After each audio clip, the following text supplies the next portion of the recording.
আসসালামু আলাইকুম। এইটিন বাংলা সংবাদে সবাইকে স্বাগত জানাচ্ছি। আমি শারমিন সালাম। শুরুতেই বিআরবি কেবলস সংবাদ শিরোনাম। গণঅভ্যুত্থানে ছাত্র জনতার হত্যাকারীদের বিচারের দাবিতে কেন্দ্রীয় শহীদ মিনারে ছাত্রদলের পদযাত্রা, ছাত্রলীগকে দ্রুত বিচারের মুখোমুখি করার আহ্বান। বর্ধিত ভ্যাট ট্যাক্স জনগণের জীবনকে অসহনীয় করে তুলবে আশঙ্কা বিএনপির। আর্থিক খাত সংস্কারে সরকারের মনোযোগ নেই বললেন ড দেবপ্রিয়।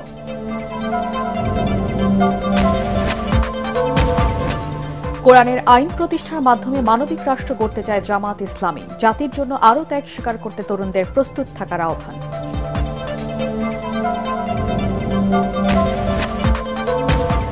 সাংবিধানিক স্বীকৃতি না দিলে কঠোর আন্দোলনের হুঁশিয়ারি সংক্ষুব্ধ আদিবাসী ছাত্র জনতার। শিক্ষার্থীদের উপর হামলাকারী পুলিশের বিরুদ্ধে ব্যবস্থা নেওয়ার দাবি। এবং প্রাইভেট বিশ্ববিদ্যালয়গুলোকে বিজনেস সেন্টার বানাতে দেওয়া হবে না। ইউজিসি চেয়ারম্যানের সতর্কতা, সামাজিক দায়বদ্ধতা থেকে উচ্চশিক্ষা দেওয়ার আহ্বান।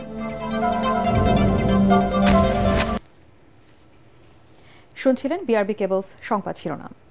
এবারে বিস্তারিত। জুলাই আগস্টের গণঅভ্যুত্থানে ছাত্র জনতার হত্যাকারী সংগঠন ছাত্রলীগকে দ্রুত বিচারের মুখোমুখি করার দাবি জানিয়েছে বাংলাদেশে জাতীয়তাবাদী ছাত্রদল। বিকেলে কেন্দ্রীয় শহীদ মিনারে মার্চ ফর জাস্টিস কর্মসূচিতে সংগঠনটির নেতারা বলেন, নিষিদ্ধ ছাত্রলীগকে পুনর্বাসন করতে দেওয়া হবে না। বিশ্ববিদ্যালয় ক্যাম্পাসে ছাত্র সংগঠনের আন্ডারগ্রাউন্ড রাজনীতি চলবে না বলেও হুঁশিয়ারি দেন ছাত্রদল নেতারা। আরও জানাচ্ছেন মনির হোসেন তপু।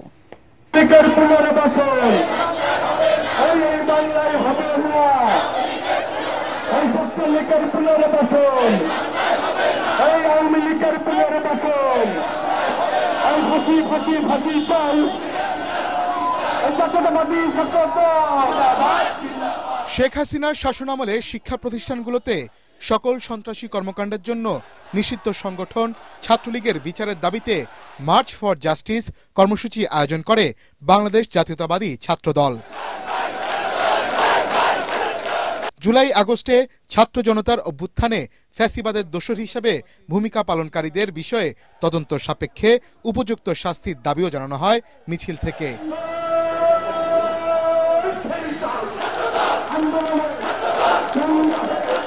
দুপুরের পর রাজধানীর ইঞ্জিনিয়ার্স ইনস্টিটিউশনের আশপাশের এলাকায় জড়ো হতে থাকেন ছাত্রদলের বিভিন্ন ইউনিটের নেতাকর্মীরা। এ সময় কয়েক হাজার শিক্ষার্থীর পদচারণায় ফ্যাসিস্ট বিরোধী নানা স্লোগানে মুখরিত হয়ে ওঠে পুরো এলাকা। এরপর বিশাল মিছিল নিয়ে তারা জড়ো হন কেন্দ্রীয় শহীদ মিনারে। সেখানে ছাত্রদল নেতারা বলেন, নিষিদ্ধ সংগঠন ছাত্রলীগের বিচার না হওয়া পর্যন্ত মার্চ ফর জাস্টিস রাজপথে থাকবে।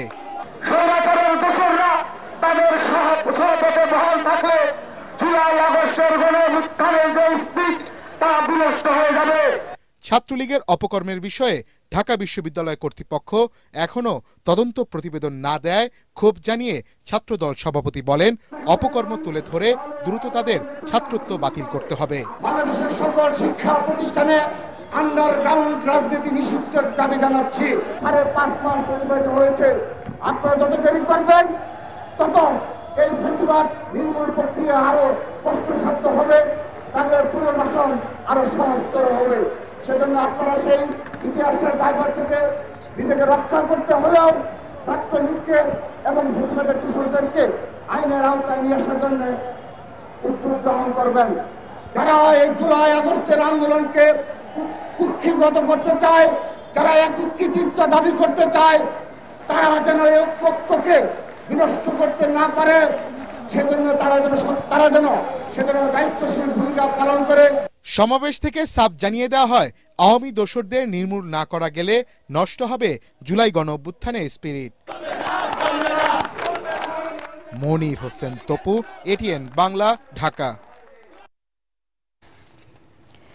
বেশ কিছু পণ্য ও সেবার উপর নতুন করে ভ্যাট এবং শুল্ক আরোপের ফলে দরিদ্র সাধারণ মানুষের জীবন ধারণ অসহনীয় হয়ে পড়ার আশঙ্কা করছে বিএনপি।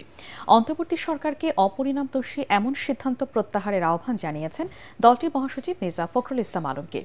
চেয়ারপারসনের গুলশান কার্যালয়ে সংবাদ সম্মেলনে পরোক্ষ কর না বাড়িয়ে সরকারি খরচ কমানো ও বাজেটের অর্থনৈতিক ব্যবস্থাপনা পুনর্বিন্যাসের তাগিদ দেন তিনি। মইনুল আহসানের রিপোর্ট। নিত্যপণ্যের আকাশ ছোঁয়া দাম, পতিত আওয়ামী লীগ সরকারের সীমাহীন দুর্নীতি, লুটপাট, বেকারত্ব বৃদ্ধি, রাজনৈতিক অস্থিরতা সহ নানা কারণে দরিদ্র ও সাধারণ মানুষ এমনিতেই চাপের মুখে। এর মধ্যে মরার উপর খাড়ার ঘা হয়ে আসে অর্থ বছরের মাঝামাঝি সময়ে অন্তর্বর্তী সরকারের শতাধিক পণ্যের উপর ভ্যাট ও শুল্ক আরোপ এবং কর অব্যাহতির সিদ্ধান্ত। বিএনপি বলছে এতে আরো দুর্দশা বাড়বে দরিদ্র ও সাধারণ মানুষের। এর মধ্যে রয়েছে নিত্য প্রয়োজনীয় খাদ্যদ্রব্য, পোশাক, ওষুধ ও মোবাইল ইন্টারনেট সেবা। এই সিদ্ধান্তটি সাধারণ মানুষের দৈনন্দিন জীবনে, বিশেষ করে দরিদ্র মধ্যবিত্ত জনগোষ্ঠীর উপর নেতিবাচক প্রভাব ফেলবে, চাপ বাড়াবে। আমরা বুঝতে পারি যে আওয়ামী ফ্যাসিবাদের পরবর্তী সময়ে অন্যান্য খাতের মতো আর্থিক খাতে বিশৃঙ্খলা ভঙ্গুর অবস্থা পরবর্তী চ্যালেঞ্জগুলো সৃষ্টি করেছে। তথাপি বিএনপি বর্তমান অন্তর্বর্তীকালীন সরকারের এমন সিদ্ধান্তে সাধারণ জনগণের জীবনের উপর প্রভাব নিয়ে উদ্বিগ্ন। পরোক্ষ কর না বাড়ানো, সরকারি খরচ কমানো, অপ্রয়োজনীয় ও দুর্নীতিগ্রস্ত মেগা প্রকল্পে অর্থ বরাদ্দ বন্ধ রাখা সহ চলমান অর্থনৈতিক সংকট মোকাবিলায় বেশ কিছু উপায়ও তুলে ধরা হয় সংবাদ সম্মেলনে। উচিত ছিল একটা অল্টারনেটিভ গুলো, যে অপশনগুলো, অন্য অপশন যেগুলো ছিল ওগুলো অ্যাড্রেস করা, ওগুলোর মাধ্যমে এই ঘাটতিটা পূরণ করা যেত, যেটা আমরা সাজেস্ট করেছি এখানে। বিগত সরকারের লুটপাটের যে বাজেট, সেখান থেকে তারা সরে এসে তাদেরকে নিজস্ব একটা, এই সময়ের জন্য যতদিন তারা থাকবে ক্ষমতায়, একটা অন্তর্বর্তীকালীন বাজেট দেওয়া উচিত ছিল বলে আমি মনে করি। বিএনপি মহাসচিব মির্জা ফখরুল ইসলাম আলমগীর এও বলেন, জনগণের ভোটে নির্বাচিত সরকার ছাড়া রাজনৈতিক ও অর্থনৈতিক সংকটের স্থায়ী সমাধান সম্ভব নয়। মূল বিষয়টা তো হচ্ছে জবাবদিহিতা নিশ্চিত করলে আপনার অনেক সমস্যাই সমাধান হয়ে যায়, যেটা আপনার একমাত্র একটা ইলেক্টেড পার্লামেন্ট ছাড়া সম্ভব নয়। সেই কারণেই আমরা এত বেশি জোর দিচ্ছি আপনার একটা নির্বাচনের মাধ্যমে একটা জবাবদিহিমূলক সরকার এবং একটা অবস্থা তৈরি করার। সরকারি কর্মচারীদের মহার্ঘ ভাতা প্রদান করার সমালোচনা করে বিএনপি মহাসচিব বলেন, এর ফলে মূল্যস্ফীতি আরেক দফা বাড়বে। মইনুল আহসান, এটিএন বাংলা, ঢাকা। উচ্চ মূল্যস্ফীতির মধ্যেও আর্থিক খাত সংস্কারে সরকারের কোনো মনোযোগ নেই বলে অভিযোগ করেছেন শ্বেতপত্র প্রণয়ন কমিটির প্রধান ডক্টর দেবপ্রিয় ভট্টাচার্য। তার মতে, সরকার অবিবেচকের মতো শতাধিক পণ্যে ভ্যাট বাড়িয়েছে। অর্থনৈতিক ব্যবস্থাপনার সংস্কার ও জাতীয় বাজেট নিয়ে আগারগাঁওয়ে বিআইসিসিতে সেমিনারে অর্থনৈতিক স্থিতিশীলতা ফেরাতে দ্রুত কার্যকর পদক্ষেপের তাগিদ দেন বিশ্লেষকরা। এ সময় প্রত্যক্ষ ও পরোক্ষ কর আদায়ে এনবিআরকে জোরালো ভূমিকা রাখার নির্দেশ দেন বাণিজ্য উপদেষ্টা। রিপোর্ট শারফুল আলমের। দেড় দশকের অর্থনীতির ক্ষয়ক্ষতি, অর্থ পাচার, লুটপাট, দুর্নীতি নিয়ে শ্বেতপত্র প্রকাশ করা হয়। সেখানে বেশ কয়েকটি খাতে দ্রুত আর্থিক সংস্কারের সুপারিশও করে শ্বেতপত্র প্রণয়ন কমিটি। বর্তমান অর্থনৈতিক পরিস্থিতি মোকাবেলায় কর্মপদ্ধতি নির্ধারণ নিয়ে সেমিনারে বিশেষজ্ঞরা বলেন, দেশের অর্থনীতি এখনো স্থিতিশীল হয়নি। উচ্চ মূল্যস্ফীতিতে নাকাল সাধারণ মানুষ। জ্বালানি খাতে বিগত সরকারের লুটপাটের প্রভাব এখনো রয়ে গেছে। সংকট সমাধানে অর্থনৈতিক সংস্কারে সরকারকে আরো জোর দেওয়ার তাগিদ দেন শ্বেতপত্র প্রণয়ন কমিটির প্রধান। যে সরকারের অর্থনৈতিক তথ্য উপাত্তকে আমরা এত সমালোচনা করেছি, অথচ এই সরকার এসে এখন পর্যন্ত একটি সংশোধিত বাজেট আমাদের কাছে দেয়নি। এই মুহূর্তে অর্থনৈতিক পরিস্থিতির স্থিতিশীলতা এবং প্রবৃদ্ধির ধারা, কর্মসংস্থান এবং দারিদ্র্য বিমোচনকে, সামাজিক সুরক্ষাকে যদি নিশ্চিত করতে না পারি, তাহলে আমরা যারা সংস্কারকে গতিশীল করতে চাই তারা কিন্তু ধৈর্য হারা হয়ে যাব। বর্তমানে বছরে 4% হতে পারে, যদি 4% হয় সেটাও খুব ভালো অর্জন হবে, কিন্তু 5-এ উঠতে গেলে আমাদের আরো 2 বছর সময় লাগবে বলে আমার ধারণা। এই আগামী অর্থ বছর 26-এর বাজেট 8 লক্ষ কোটি টাকা বেশি বাজেট করার সুযোগ নাই। রেভিনিউর ক্ষেত্রেও 5,42,000 কোটি টাকার মতো আমরা লক্ষ্য নির্ধারণ করতে পারি। একটা নাজুক পর্যায়ে এখন আছে, সেখান থেকে বেরিয়ে আসতে 3টা জিনিস গুরুত্বপূর্ণ। একটা হলো নীতি, দ্বিতীয় হলো রাজনীতি, আর তৃতীয় হলো প্রকৃতি। ব্যবসা বাণিজ্যে সবচেয়ে কঠিন সময় পার হচ্ছে জানিয়ে ব্যবসায়ীদের পাশে দাঁড়াতে সরকারের প্রতি আহ্বান জানান উদ্যোক্তারা। অর্থনৈতিক বৈষম্য দূর করার তাগিদ দেন তারা। I am as old as I look. আমি 34 বছর ধরে ব্যবসা করি বাংলাদেশে. I am facing one of the most difficult years in my life. But our businesses are feeling stress. We feel lack of confidence. We feel lack of support. there is no one to look out for us. Direct এবং indirect ট্যাক্সের এই কম্বিনেশনটা শুধু only direct ট্যাক্সের উপরে depend করাটা maybe for a matured economy is very good, but for an unregulated market like ours indirect taxes are critically important. Enforcement is very, very important. টিসিবির সাশ্রয়ী দামের পণ্যে দর কিছুটা বাড়িয়ে সুবিধাভোগীর সংখ্যা বাড়ানোর পরিকল্পনা চলছে বলেও অনুষ্ঠানে জানান বাণিজ্য উপদেষ্টা শরফুল আলম, এটিএন বাংলা, ঢাকা। অর্থবছরের মাঝামাঝি এসে ভ্যাট বাড়ানোর সিদ্ধান্তকে সরকারের সাংঘর্ষিক নীতি বলে মনে করেন সিপিডি নির্বাহী পরিচালক ডক্টর ফাহমিদা খাতুন। তার দাবি, এতে নিম্ন আয়ের মানুষ বেশি ক্ষতিগ্রস্ত হবে, এর বিপরীতে রাজস্ব বাড়বে খুব সামান্য। শেরেবাংলা কৃষি বিশ্ববিদ্যালয়ে এক অনুষ্ঠানে তিনি এসব কথা বলেন। এ সময় ডিবেট ফর ডেমোক্রেসির চেয়ারম্যান হাসান আহমেদ চৌধুরী কিরণ বলেন, দেশের প্রকৃত নায়ক প্রবাসীদের পাঠানো রেমিটেন্সের কারণেই নানা চাপের মধ্যেও চাঙ্গা অর্থনীতি। মিজান শাহজাহানের রিপোর্ট। প্রবাসী আয় বাড়াতে করণীয় শীর্ষক এই সেমিনারের আয়োজন করে শেরেবাংলা কৃষি বিশ্ববিদ্যালয় ডিবেটিং সোসাইটি। এতে মূল প্রবন্ধ উপস্থাপন করেন ডিবেট ফর ডেমোক্রেসির চেয়ারম্যান হাসান আহমেদ চৌধুরী কিরণ। তিনি বলেন, প্রবাসীদের যথাযথ মূল্যায়ন করা গেলে আন্তর্জাতিক মুদ্রা তহবিল IMF এর কঠিন শর্ত মেনে ঋণ নেয়ার প্রয়োজন হবে না। আমরা 4-5 বিলিয়ন ডলার পাওয়ার জন্য IMF থেকে নানা রকম শর্ত জুড়ে দেওয়া হয়েছে। সেই শর্তের বেড়াজালের মধ্যে বাংলাদেশ ঘুরপাক খাচ্ছে। আজকে যে 27 বিলিয়ন ডলার আমার এই অভিবাসী কর্মী ভাইরা পাঠিয়েছে, তারা কোনো শর্ত দিয়েছে? IMF এর যে 4 বিলিয়ন ডলার আমরা পাচ্ছি যে শর্তে, কিন্তু আমরা 27 বিলিয়ন ডলার কিন্তু বিনা শর্তে আমার অভিবাসী কর্মী ভাই বোনদের জন্য পাচ্ছি। সেমিনারে প্রধান অতিথি সিপিডি নির্বাহী পরিচালক ডক্টর ফাহমিদা খাতুন বলেন, সাধারণ মানুষ চাপে পড়ে এমন সিদ্ধান্ত থেকে সরে আসতে হবে সরকারকে।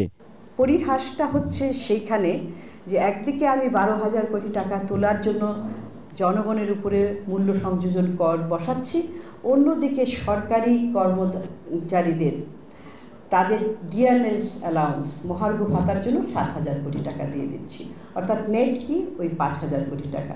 রেমিটেন্সে প্রণোদনা বাড়ানোর পাশাপাশি হুন্ডি ঠেকাতে কার্যকরী উদ্যোগ নেয়ার তাগিদ দেন তারা। হুন্ডির দৌরাত্ম্যটা অন্যান্য দেশে রয়েছে, কিন্তু এত বেশি না, বাংলাদেশের মতো এত বেশি না। দেখা গেছে বাংলাদেশটাকেই একটা করিডোর হিসাবে ব্যবহার করে আন্তর্জাতিক চক্র হিসাবে। সেই দিকগুলাতে আসলে হাত দিতে হবে। বাংলাদেশের রিয়েল হিরোটা হচ্ছে কিন্তু আমার সেই অভিবাসী কর্মীরা, যারা শ্রমে ঘামে কষ্ট করে পরিবার পরিজন আত্মীয় স্বজন মা বাবা ভাই বোনকে ফেলে রেখে তারা বিদেশে গিয়ে তারা কর্মসংস্থানে গিয়ে তারা অর্থ প্রেরণ করছে। অনুষ্ঠানে আন্তর্জাতিক অভিবাসী দিবস বিতর্ক প্রতিযোগিতায় চ্যাম্পিয়ন শেরেবাংলা কৃষি বিশ্ববিদ্যালয় ও রানার আপ বেগম বদরুন্নেসা সরকারি মহিলা কলেজের বিতার্কিকদের সংবর্ধনা দেওয়া হয়। মিজান শাহজাহান, এটিএন বাংলা, ঢাকা। কোরআনের শাসন প্রতিষ্ঠার মধ্য দিয়ে মানবিক বাংলাদেশ গড়তে চায় জামাত ইসলাম। রাজশাহী ও নাটোরে কর্মী সভায় দলটির আমির ডক্টর শফিকুর রহমান একথা বলেন। যতদিন পর্যন্ত বৈষম্যহীন ও দুর্নীতিমুক্ত রাষ্ট্র প্রতিষ্ঠা না হবে, ততদিন পর্যন্ত জামাতের সংগ্রাম চলবে বলেও জানান দলটির আমির। রাজশাহী ও নাটোর প্রতিনিধির পাঠানো তথ্যচিত্রে আরও জানাচ্ছেন মিজান শাহজাহান। 16 বছর পর রাজশাহীর মাটিতে এই সমাবেশের আয়োজন করে জামাত ইসলাম। ঐতিহাসিক মাদ্রাসা ময়দানে জেলা ও মহানগর শাখা আয়োজিত কর্মী সভায় অংশ নিয়ে দলটির আমির ডাক্তার শফিকুর রহমান বলেন, দুর্নীতি ও দুঃশাসনমুক্ত বাংলাদেশ প্রতিষ্ঠা না হওয়া পর্যন্ত তরুণদের ত্যাগ স্বীকারে প্রস্তুত থাকতে হবে। কেউ চাঁদাবাজি এখানে করে না, ঠিক না? এখানেও চাঁদাবাজি হয়, এখানেও ফুটপাত দখল হয়, হাট বাজার, বালুমহাল, জলমহাল, বিভিন্ন যানবাহনের স্ট্যান্ড সবগুলাতে দখলদারি হয়। তাহলে আমাদের এই শহীদদের রক্তের প্রতি এইটাকে ভালোবাসা, এটাকে সম্মান।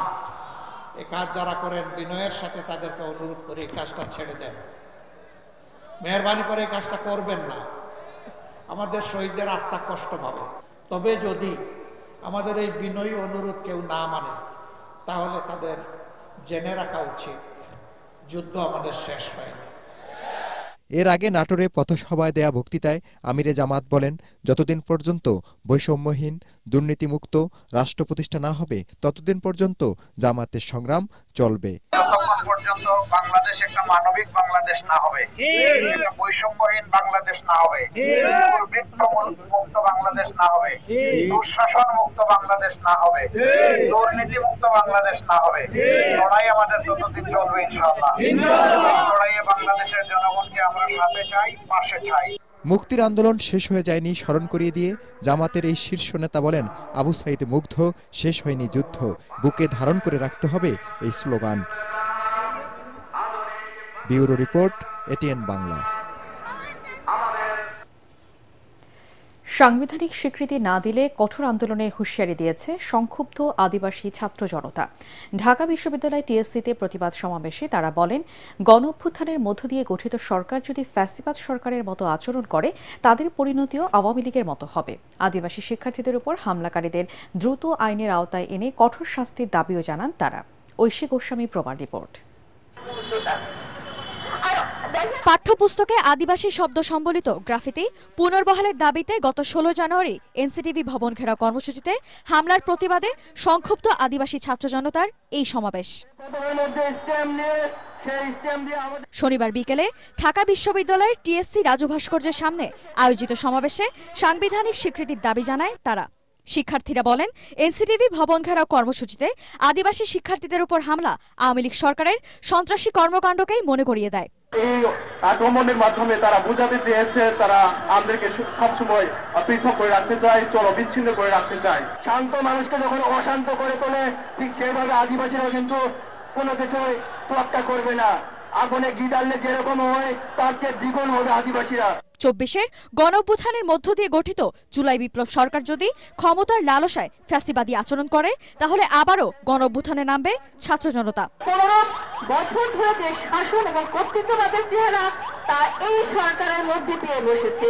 আপনারা যদি এই সন্ত্রাসী গোষ্ঠীগুলোকে মদত যোগানো বন্ধ না করেন, তাহলে আপনাদেরও পরিণতি স্বৈরাচার হাসিনা সরকারের থেকে ভিন্ন কিছু হবে না। এ সময় কাদের প্ররোচনায় পাঠ্য বই থেকে আদিবাসী শব্দ সম্বলিত গ্রাফিতি মুছে ফেলা হয়েছে, সরকারকে এর জবাব দিতে হবে বলে জানান ঢাকা বিশ্ববিদ্যালয়ের নৃবিজ্ঞান বিভাগের অধ্যাপক জুবাইদা নাসরিন। আমাদের অবস্থান স্পষ্ট, শুধুমাত্র এই গ্রেফতার করা নয়, বিচার করা নয়, সঙ্গে সঙ্গে সাংবিধানিক স্বীকৃতি আদিবাসী হিসেবে দিতেই হবে। এবং অচিরে আমরা সবাই দেখে যেতে চাই, এই গ্রাফিতি পাঠ্যপুস্তকে যুক্ত করতে হবে। শান্তিপূর্ণ আন্দোলনে হামলাকারীদের চিহ্নিত করে কঠোর শাস্তির দাবি জানান সংক্ষুব্ধ আদিবাসী ছাত্র জনতা। অন্যতম জায়গা ছিল। ঐশী গোস্বামী প্রমা, এটিএন বাংলা, ঢাকা। চাঁপাইনবাবগঞ্জের কালীগঞ্জ সীমান্তে আবারও উত্তেজনা দেখা দিয়েছে। সীমান্তে মুখোমুখি অবস্থান নিয়েছেন দুদেশের নাগরিক ও সীমান্তরক্ষী বাহিনী। বিএসএফ এর সামনে ভারতীয় নাগরিকরা বাংলাদেশিদের লক্ষ্য করে ককটেল নিক্ষেপ করছে, সীমান্তের ওপার থেকে টিয়ার শেল ছুড়তেও দেখা গেছে। তবে পরিস্থিতি নিয়ন্ত্রণের চেষ্টা করছে বিজিবি। দুপুর থেকেই শিবগঞ্জের কালীগঞ্জ সীমান্তে এমন উত্তেজনা দেখা দেয়। স্থানীয়দের অভিযোগ, সীমান্ত অতিক্রম করে বাংলাদেশে ঢুকে পড়ে 5 শতাধিক ভারতীয় নাগরিক ও বিএসএফ সদস্য। এই খবর ছড়িয়ে পড়ার পর বাংলাদেশের জনগণও সেখানে জড়ো হতে থাকেন। এ সময় দুদেশের নাগরিকের মধ্যে ধাওয়া পাল্টা ধাওয়ার ঘটনা ঘটে। এর আগে গত 7 জানুয়ারি চৌকাশ সীমান্তে আইন লঙ্ঘন করে বিএসএফ এর পক্ষ থেকে শূন্য রেখায় কাঁটা তারের বেড়া নির্মাণের কাজ শুরু হলে তাতে বাধা দেয় বিজিবি। এতে দুদেশের মধ্যে আবারও কিছুটা টানাপোড়েন দেখা যায়।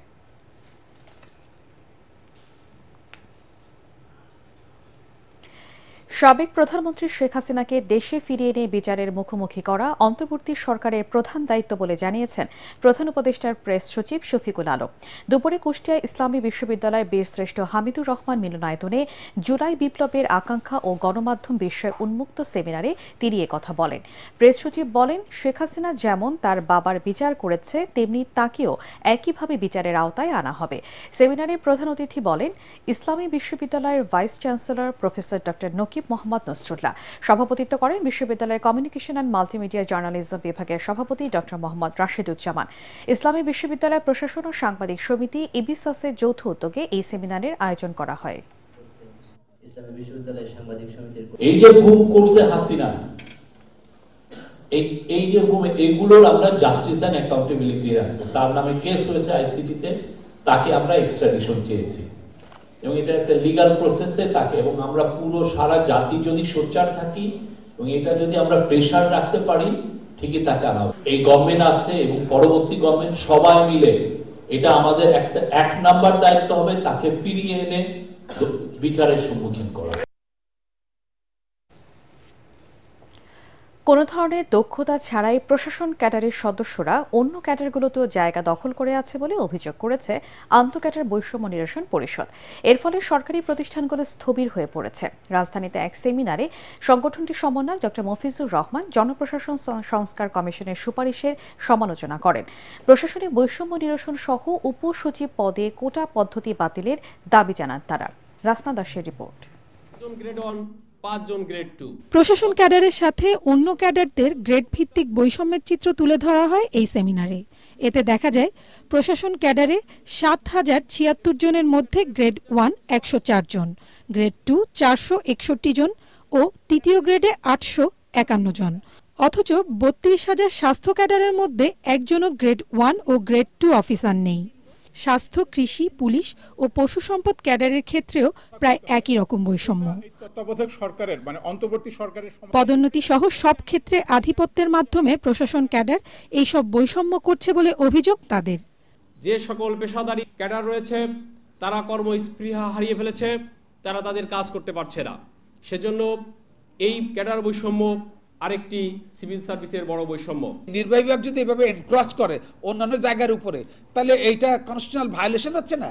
আসলে যার যার মন্ত্রণালয়ে তার সচিব হওয়া দরকার। সিভিল সার্ভিসে সকল বৈষম্য দূর করতে একটি স্বতন্ত্র কমিশন গঠনের দাবি জানান সংশ্লিষ্টরা। যারা ওখানে বসছেন তার ব্যক্তিগত স্বার্থের দ্বারা বিবেচনা করলে এটা চলবে না। এইখানে চিন্তা করতে হবে যে আলটিমেটলি রাষ্ট্র, দেশ, সমাজ সেটার দ্বারা উপকৃত হলো কিনা।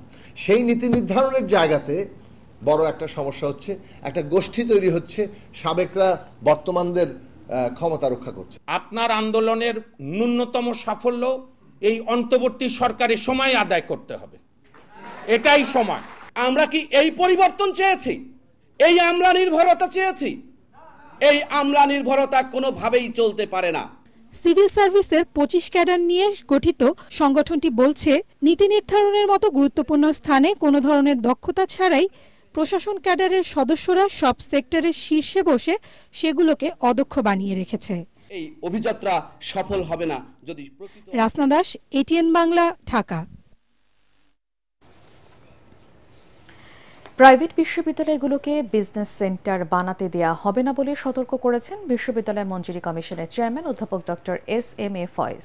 শিক্ষার্থীদের উপর টিউশন ফির চাপ না বাড়িয়ে সামাজিক দায়বদ্ধতা থেকেই বিশ্ববিদ্যালয় পরিচালনার আহ্বান জানান তিনি।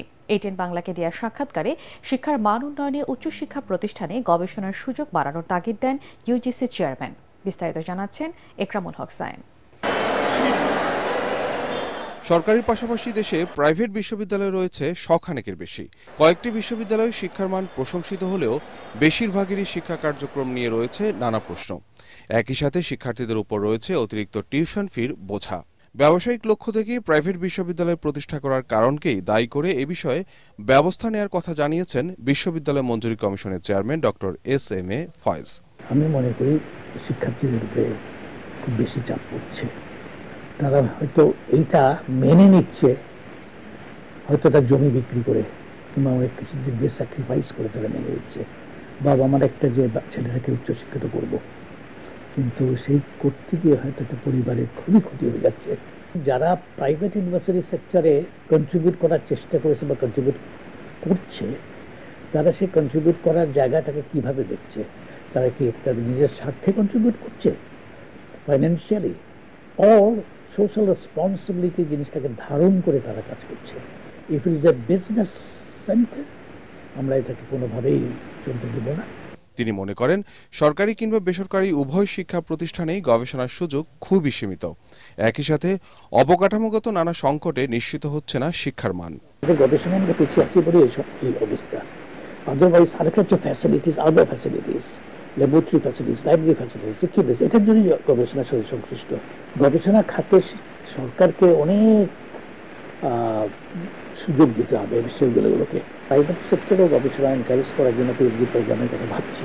মান ও অবকাঠামোগত সুবিধা বিবেচনায় ক্যাটাগরি ভাগ করে বিশ্ববিদ্যালয়গুলোকে তদারকি করার কথা জানান ইউজিসির চেয়ারম্যান। আমার মনে হয় খুব শীঘ্রই আমরা দেখতে পারবো যে বিশ্ববিদ্যালয়গুলোকে কিভাবে ক্যাটাগরাইজ করা হচ্ছে, কোনটাকে ভালো বিশ্ববিদ্যালয় বলবো, অনেক ভালো বলবো, সবকিছু মিলে অনেক কিছু করার বাকি আছে।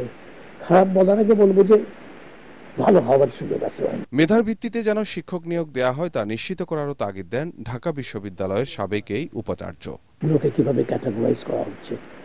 ইকরামুল হক সায়েম, এটিএন বাংলা, ঢাকা। নিজেকে মালিক মনে করে। আলা রাফা, ইসলামী ব্যাংক, অর্থ সংবাদ।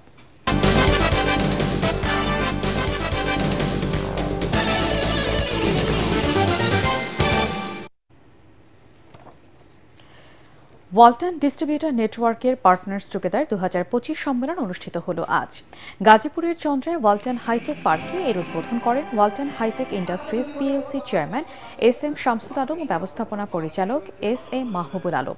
এতে ওয়ালটন ডিস্ট্রিবিউটর নেটওয়ার্কের প্রায় 1000 ব্যবসায়িক অংশীদার, বিক্রয় প্রতিনিধি, কর্মকর্তা ও পরিচালনা পর্ষদের সদস্যরা অংশ নেন। এ সময় চিত্রনায়ক এবং ওয়ালটনের senior executive director Amin Khan, Walton প্লাজার এমডি মোহাম্মদ রায়হান, ওয়ালটন হাইটেকের এএমডি জিয়াউল আলম ও ইউসুফ আলী, ওয়ালটন ডিজিটেকের এএমডি প্রকৌশলী লিয়াকত আলী, ওয়ালটন হাইটেকের ডিএমডি মফিজুর রহমান, ওয়ালটন ডিস্ট্রিবিউটর নেটওয়ার্কের head of sales Firoz Alam উপস্থিত ছিলেন। অর্থ পাচার রোধে বিশেষ সেমিনারের আয়োজন করেছে সন্ধানী লাইফ ইন্স্যুরেন্স কোম্পানি লিমিটেড। তেজগাঁওর একটি মিলনায়তনে মানি লন্ডারিং ও সন্ত্রাসে অর্থায়ন প্রতিরোধ বিষয়ক এই সেমিনারে প্রধান অতিথি ছিলেন বাংলাদেশ ফাইন্যান্সিয়াল ইন্টেলিজেন্স ইউনিটের পরিচালক মোস্তাকুর রহমান। বিশেষ অতিথি ছিলেন সন্ধানী লাইফ ইন্স্যুরেন্সের পরিচালক সাফাফ রহমান সাদ। সেমিনারে রিসোর্স পার্সন হিসেবে উপস্থিত ছিলেন বাংলাদেশ ফাইন্যান্সিয়াল ইন্টেলিজেন্স ইউনিটের অতিরিক্ত পরিচালক ইমতিয়াজ হারুন ও যুগ্ম পরিচালক দিলীপ চন্দ্র দাস। সভাপতিত্ব করেন সন্ধানী লাইফ ইন্স্যুরেন্স কোম্পানি লিমিটেডের মুখ্য নির্বাহী কর্মকর্তা নিমাই কুমার সাহা।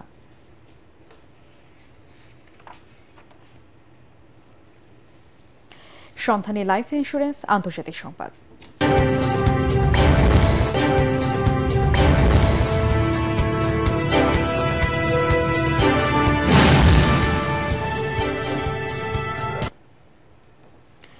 গাজায় দীর্ঘ 15 মাস ফিলিস্তিনিদের উপর ইসরায়েলি বাহিনীর বর্বরতা ও নৃশংসতার পর কার্যকর হতে যাচ্ছে যুদ্ধবিরতি। ইসরায়েলের মন্ত্রিসভা হামাসের সাথে যুদ্ধবিরতি চুক্তিতে সমর্থন দিয়েছে, যা আগামীকাল থেকে কার্যকর হবে। আরও জানাচ্ছেন আসিফুর রহমান সাগর।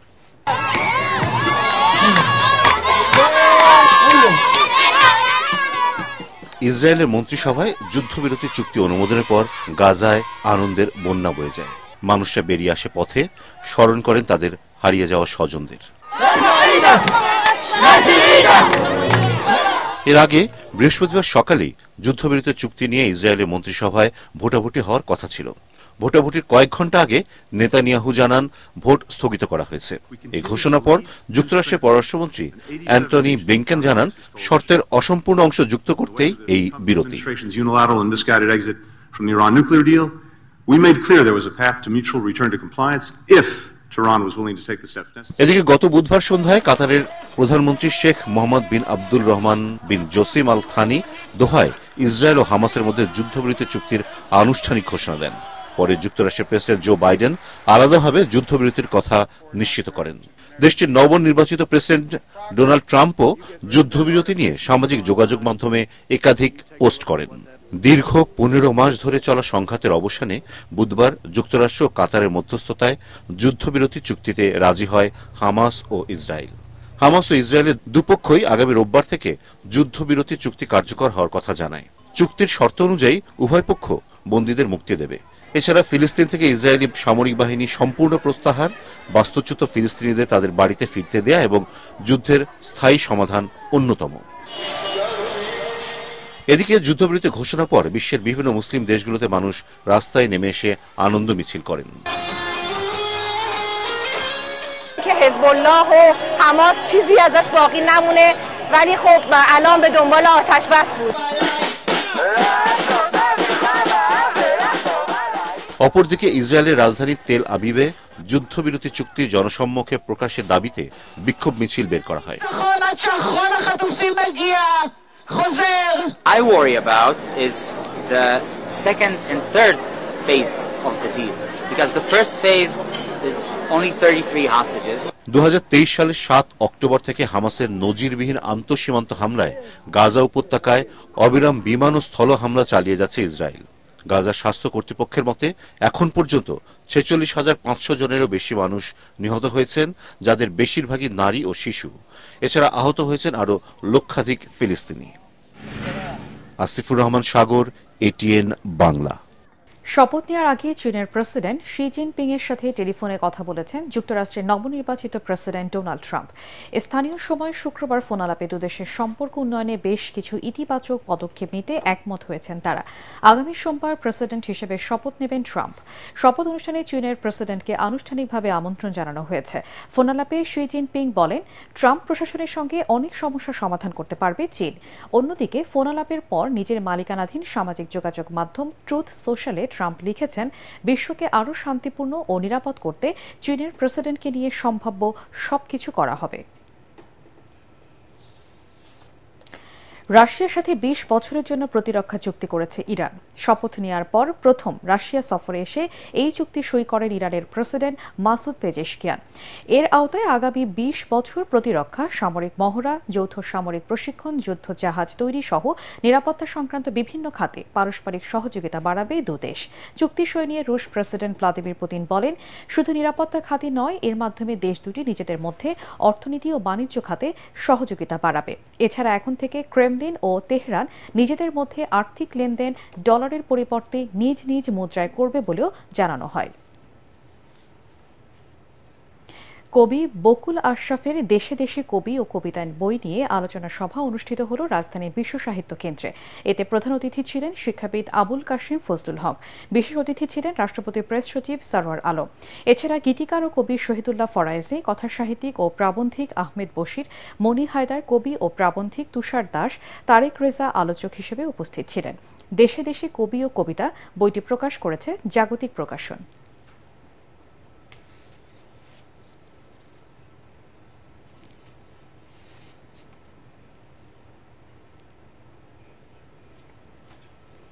পার্টেক্স খেলার খবর।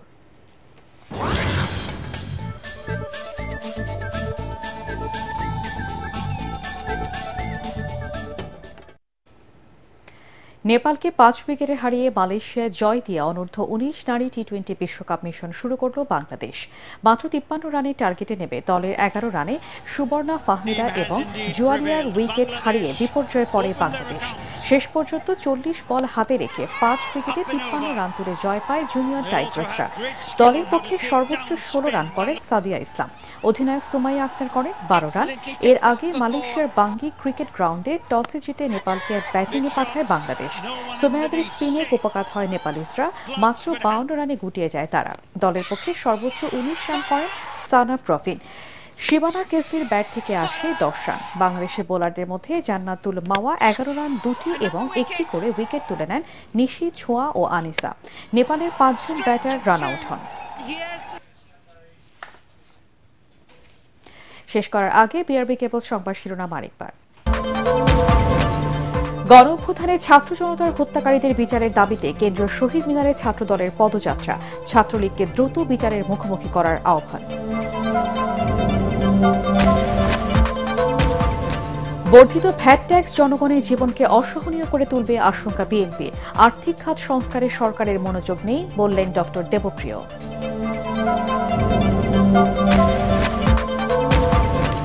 কোরআনের আইন প্রতিষ্ঠার মাধ্যমে মানবিক রাষ্ট্র করতে চায় জামায়াত ইসলামী। জাতির জন্য আরও ত্যাগ স্বীকার করতে তরুণদের প্রস্তুত থাকার আহ্বান।